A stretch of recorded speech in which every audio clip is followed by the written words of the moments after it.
না, বাম হাতটা বাম লেফট আর্ম এক্সামিনেশন করো, তখন কি তোমাদেরকে বলছি শর্ট কেসে কিছু কথা তো পাখির মতো বলি, আসসালামু আলাইকুম, আমার নাম হ্যাঁ এই এক্স বা ওয়াই, আমি এখানকার একজন ছাত্র বা ছাত্রী, আমি আপনার সাথে কথা বলবো, আপনাকে পরীক্ষা বলবো, শেষ। এখানে তোমার নিজের নাম পরিচয় দেওয়ার কথা কোনো দরকার নেই। হ্যাঁ, বা বলতে পারো আমি এখানকার এতটুকু বলাই না। হ্যাঁ, পেশেন্টেরও নাম পরিচয় কোথেকে আসছেন এগুলো জানার কোনো প্রয়োজন নেই। ঠিক আছে, এখন বললো যে চাচা আপনার কি সমস্যা, এখানে সমস্যা না এখানে, ঠিক আছে, তাহলে ওইটি কনফার্ম করে নিলাম, নিয়ে এই জায়গাটা এক্সপোজ করলাম। এবং দ্বিতীয় একটা ইম্পর্টেন্ট কথা বলছি, যেহেতু এটা বাইল্যাটারাল স্ট্রাকচার, অবশ্যই সাথে সাথে এটাও তোমাকে এক্সপোজ করতে হবে। ঠিক আছে, দেখছো বাইলেটারাল স্ট্রাকচার না, হাত পা, আমাদের বাইলেটারাল স্ট্রাকচার কি আছে, লিমস আর বাইলেটারাল স্ট্রাকচার, ব্রেস্ট আর বাইলেটারাল স্ট্রাকচার, প্যারোটিডস আর বাইলেটারাল স্ট্রাকচারস, লোয়ার লিমস আর বাইলেটারাল স্ট্রাকচার, এরকম এখানে আছে। আবার এখানেও কি চমৎকার, এই যে দেখছো এখানে আছে, তার মানে তুমি কিন্তু মিস করে যেতে। ঠিক আছে, আচ্ছা কাকা এটা কবে দেখছেন, এক বছর আগে? আচ্ছা হইতেই আছে এক বছর ধরো, আমি তো তোমাকে লেফট হ্যান্ডটাই দিচ্ছি, এটা কি আস্তে আস্তে বড় হয়েছে না দ্রুত বড় হয়েছে? বড় হয়ে গেছে, তার মানে যদি তোমাদের কাছে রেট অফ গ্রোথ, ব্যথা আছে, শরীরে আর কোথায় কোথায় আছে? তার মানে দেখো যে লাস্ট একটা কোশ্চেন কালকে বলছিলাম, শরীরের অন্য কোথাও আছে কিনা, এই পেশেন্টের জন্য এটা খুব প্রযোজ্য। এই যে এখানে আছে, এটা ব্যথা করে।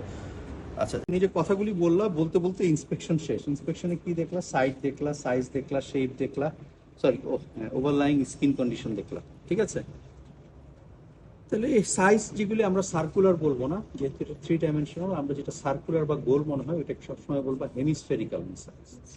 তাহলে এটা যদি বলি যে there is a lump or swelling at the back of the right arm at its lower part, এখানে দুইটা আছে, measuring about 2 by 1 centimeter in size, overlying skin condition is normal and it is hemispherical in size. ঠিক আছে, তারপরে দেখো আমি কি করব, চাচা ব্যথা আছে কিনা জিজ্ঞেস করবো পালপেশন করার আগে। যদি বলে ব্যথা নাই, তাহলে ফার্স্টে আগে লোকাল টেম্পারেচারটা দেখে নিব। দেখে নিয়ে দেখো এইভাবে দেখে সারফেস দেখলাম, সারফেস ইউজুয়ালি কি হয়, লাইপোমার সারফেস লোবিউলেটেড হয়, অসিলেটেড বা লোবিউলেটেড। হ্যাঁ, আর যদি এটা সিস্ট হতো সারফেসটা স্মুথ হতো। কনসিস্টেন্সি যদি লাইপোমা হয় সেটা কি হয়, সফট হয়। যদি নিউরোফাইব্রোমা হয় সেটা ফার্ম হয়। যদি সিবাসিয়াস সিস্ট বা ডার্মাটোসিস্ট হয় সেটা কি হয়, সিস্টিক হয়। হিমানজিওমা হলেও ফার্ম হয়। এবার দেখো ওভারলাইং স্কিন ইজ ফ্রি। তারপর এটা দেখো মোবিলিটি, অল ডিরেকশনটা মোবাইল। মোবিলিটি দেখার জন্য আন্ডারলাইং মাসেলকে টট করতে হয়। তাহলে ওনার এখানে পিছনে এটা কি, ট্রাইসেপস। ট্রাইসেপসটা কিভাবে আমরা টট করতে বলি, এভাবে না এইভাবে। ট্রাইসেপসের কাজ কি, এলবো জয়েন্ট এক্সটেনশন করা, ফ্লেকশন না, ফ্লেকশন তো করে বাইসেপস। তার মানে দেখো আমার হাতটার উপর নিচে চাপ দিল, আমি উপরে, তুমি দেখো এই ট্রাইসেপস টট হয়ে গেল।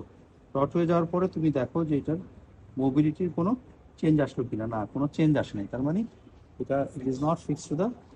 আর যদি মোবিলিটির সাথে চেঞ্জ হয়ে যেত তাহলে এখন বললো যে সারা মার্জিনে আমরা কি করি, স্লিপিং সাইন দেখি। স্লিপিং সাইন কিভাবে দেখি, এইভাবে মার্জিন দেখার পরে মার্জিন এইভাবে রাখবো, মনে হবে যে আমার আঙ্গুলটা স্লিপ করে যাচ্ছে, স্লিপিং সাইন ইজ পজিটিভ। তোমাদেরও দেখো, তোমাদের হাতে দেখো, অধৈর্য না।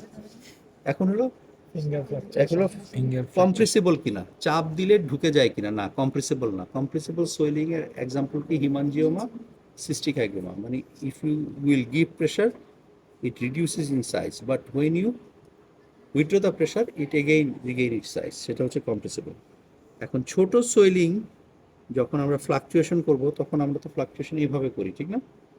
ছোট একটা সোয়েলিং, এটার ভিতরে দেখো তুমি এতগুলি আঙ্গুল রেখে একটা ক্রাউডেড হয়ে যাবে।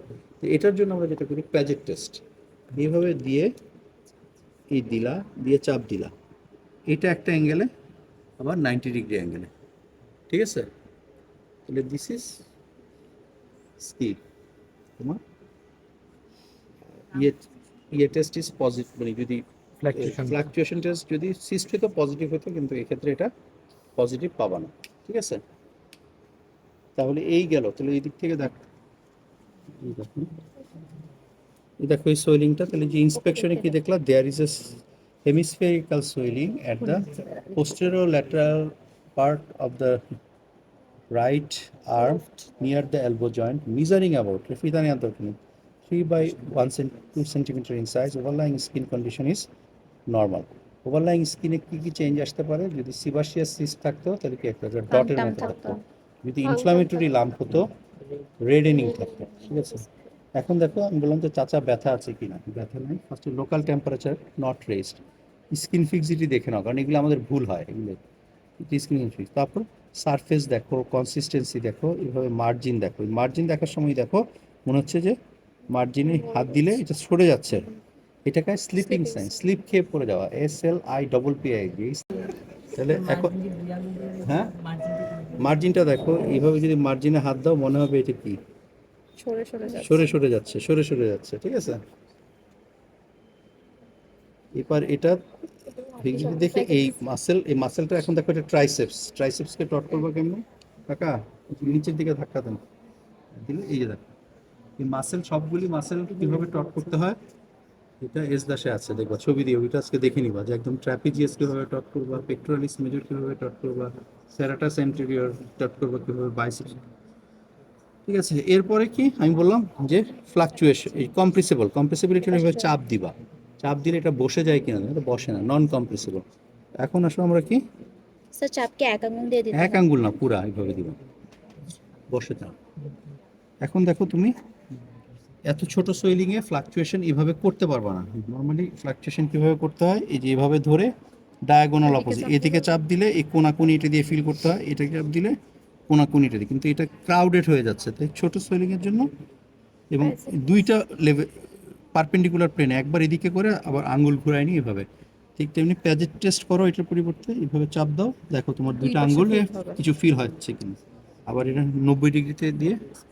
এরপরে লাস্ট বলবো যে স্যার আমি ছোট লাম্প এই জন্য হয়তো করা লাগবে না, কিন্তু বড় লাম্প হলে বলতো আমি এর neurovascular status, distal neurovascular status দেখতে, ধরো এই লাম্প আমি এখানে একটু ব্রাকিয়াল আর্টারি পালস দেখলাম, এখানে আমি মিডিয়াল এপিকন্ডাইলের সামনে এপিট্রক্লিয়ার যে লিম্ফ নোড, হ্যাঁ এটা পালপেট করে দেখলাম, ঠিক আছে। তারপর একটু জয়েন্টটা মুভমেন্ট করায় দেখলাম, এগুলি মুখে বলবো, লাম্প ছোট লাম্প হলে এগুলি মুখে বললেই হবে, না বললেও কোনো ক্ষতি নেই। কিন্তু স্যার যদি বলে আর কি করবা আদার দেন লাম্প ইটসেলফ, কি এক্সামিনেশন করতে চাও, তখন বলবো আগে। আর ডায়াগনোসিস কি বলবো স্যার, এটা আরও তো শরীরে তো আরও অনেক জায়গায় আছে, বলবো লাইপোমেটোসিস। কেন লাইপোমা বলছে sir? Soft inconsistency, surface is lobulated, slipping sign positive. DD কি দু একটা বলবো স্যার, সিবাসিয়াস সিস্ট, হিমানজিওমা।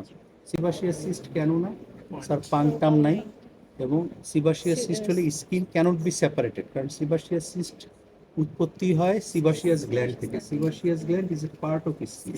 তারা যেই জিনিস স্কিন থেকেই উঠছে, ওকে তুমি স্কিন থেকে আলাদা করবো কীভাবে?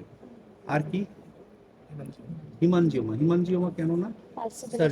হিমানজিওমা কম্প্রেসিবল হইতো, এটা কম্প্রেসিবল না। হিমানজিওমার ভিতরে কিন্তু ব্লাড থাকে না, হিমানজিওমার ভিতরে ব্লাড, এটাকে আমাদের ভুল ধারণা, ব্লাড ভেসেল থাকে, সেই ব্লাড ভেসেলের ভিতরে ব্লাড থাকে। তাই হিমানজিওমা কিন্তু সিস্টিক ইনকনসিস্টেন্সি না, হিমানজিওমা ফার্ম ইনকনসিস্টেন্সি। হিমানজিওমা এই জন্যই ফ্লাকচুয়েশন পজিটিভ হবে না, কারণ ব্লাড লিকুইড হতে পারে, ব্লাড ভেসেল তো লিকুইড না, ব্লাড ভেসেল তো একটা সলিড স্ট্রাকচার, ঠিক আছে। যদি কোনো সোয়েলিং এর ভিতরে ব্লাড থাকে ওটাকে হিমানজিওমা বলবো না, ওটাকে কি বলবো? হিমাটোমা। হিমাটোমার ক্ষেত্রে তোমার ফ্লাকচুয়েশন পজিটিভ হতে পারে। ক্লিয়ার? ইউগুলো ক্লিন করে। তাহলে এখন এই ট্রিটমেন্ট দিবা কি? সারা শরীরের অনেক জায়গায় লাইপোমা, কোথায় কোথায় একদম লাইপোমা হয় না